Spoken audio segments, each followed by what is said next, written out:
Buen día, mi nombre es Rodrigo Compeera, mi matrícula es 25010407. El reto es ¿qué reglas se rompen? El nombre del módulo es Derecho Internacional. Pertenezco a la licenciatura en Derecho. Mi asesor es María Elena Santaella Verdejo y la película de la que voy a hablar es de Francotirador.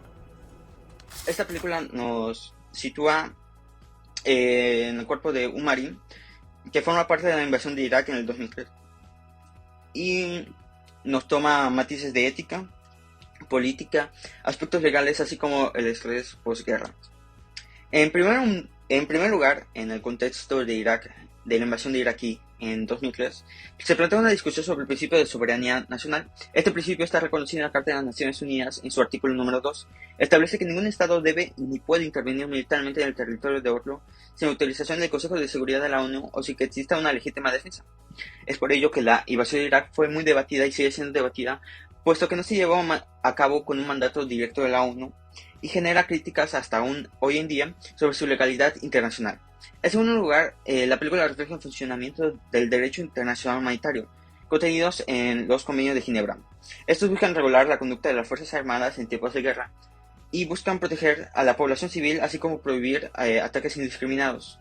Varias escenas lo podemos ver, y siendo las dos principales las de los niños. El primero fue un niño que tenía un artefacto bomba, en donde nuestro protagonista discernió sobre disparar o no, y llegó a la conclusión que era una potencial amenaza, así que disparó. El segundo niño fue el que agarró un lanzamisiles, y nuestro protagonista nuevamente tuvo que considerar si era o no una amenaza. En este caso no lo consideró una amenaza y no disparó, y finalmente el niño se fue.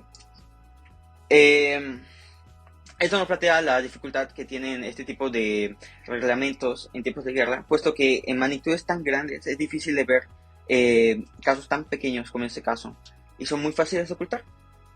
También saludan indirectamente a los derechos humanos en tiempos de guerra, regulados por tratados como el Pacto Internacional de Derechos Civiles y Políticos, que busca proteger, así como el anteriormente mencionado, el derecho a la vida, a la integridad personal y sobre todo a un juicio justo. En cuanto a organismos internacionales, podemos mencionar el papel de la Organización de las Naciones Unidas, con la autoridad que autoriza el uso legítimo de la fuerza, así como el de la Corte Penal Internacional, que se encarga de investigar crímenes de guerra y violaciones graves al derecho internacional humanitario. En este caso, la película menciona explícitamente a la Corte iraquí, que, aunque no se menciona tal cual corte es, considero que hace mención al Tribunal Especial de Irak, creado en aquellos tiempos, que así como la Corte Penal Internacional busca juzgar crímenes de guerra, genocidios, crímenes contra la lesa humanidad.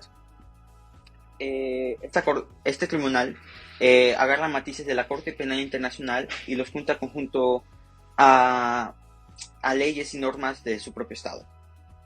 Finalmente, la película es conocida porque hace mención al estrés postraumático generado por la guerra.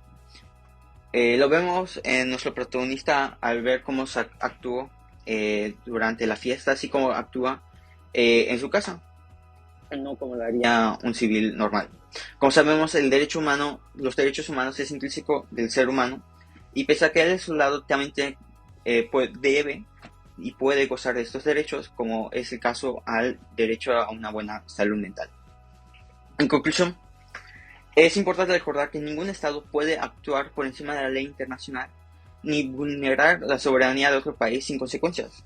La invasión de Irak, mostrada en la película, demuestra la importancia de respetar estos mecanismos, como lo son el Consejo de Seguridad Nacional de la ONU.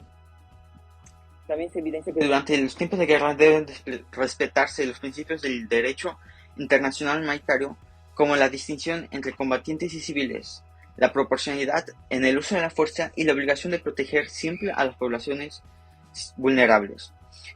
Siempre se tiene que salvaguardar los derechos humanos en este caso, e invadir otro estado, así como no respetar los derechos humanos, implica daños colaterales que se pueden evitar con reglamentos bien definidos y bien aplicados.